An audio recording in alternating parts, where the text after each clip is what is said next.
because when I first started shutting the pumps and everything off, I thought that she was on top of the levee with the rest of them.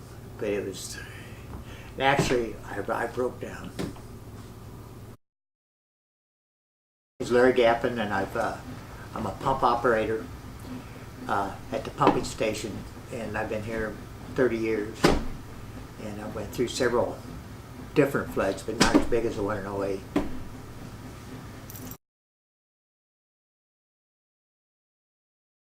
And then in the morning that the flood broke, or the levee broke, we was, me and my wife was laying in the other house because we, had all our furniture and everything moved out. And one of the guys that was out front that was watching at night come in and said that the levee broke. And then I told my wife, I said, go to the top of the levee. But she went and got the cats, and she went out the road, and she just barely got out. And then the guy behind her went in the ditch and upset his pickup and his dog, and went up in the tree, and they both got out later. And then my wife made it to the road, just barely. And I didn't know where she was at because I was here shutting pumps off and trying to get all this stuff. And then I asked where my wife was, and they said she drove out the levee. And then it really bothered me because I didn't know where she was at for sure. And actually, I broke down.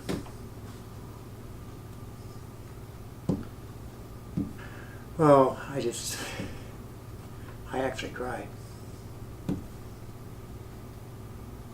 At 5 a.m. that morning, I believe, they came to the door and knocked and said it broke. And the initial plan was to go to the top of the levee. And Larry said, get in the truck and go. So I grabbed my cats and I headed out the road towards Burlington. And I ran right into the water. It just started crossing the road, and it was pretty horrific ride. I was being pushed by the water towards the drainage ditch on the northeast side, and really only had the power poles to go by. And a few times the truck started sputtering, but I did make it out. And I got to the corner, and my neighbor was up there, and he motioned me on to Burlington, and I didn't stop till I got to Burlington. And I was praying pretty heavy right then. I was not quite ready to leave this world.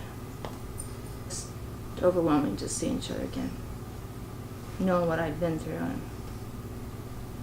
And then someone called later and said that she was in town.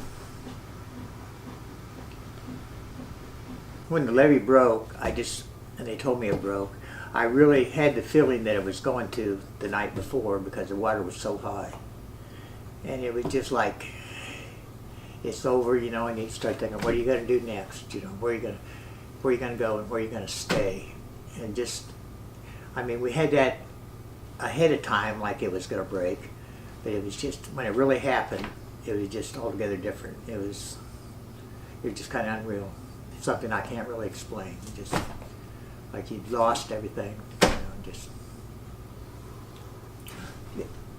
And then there was quite a few people here. I'm going to say probably, at least a dozen farmers and stuff.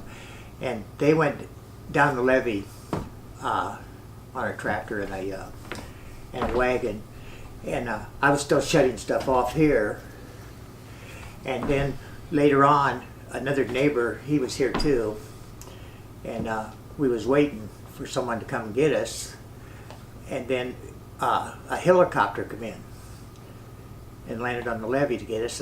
And I didn't want to leave my dog because all we had was just that one area. So they come back later in a boat and got me because I didn't want to leave the dog here. And then we went back to town. They took me up by Biggsville, and then they went around down through Fort Madison and took me back to Burlington. And then we come back later, a couple days later, walked down the levee. And it was just, the day was just something that was just unreal. It was like 6 o'clock in the morning, and it was just unreal.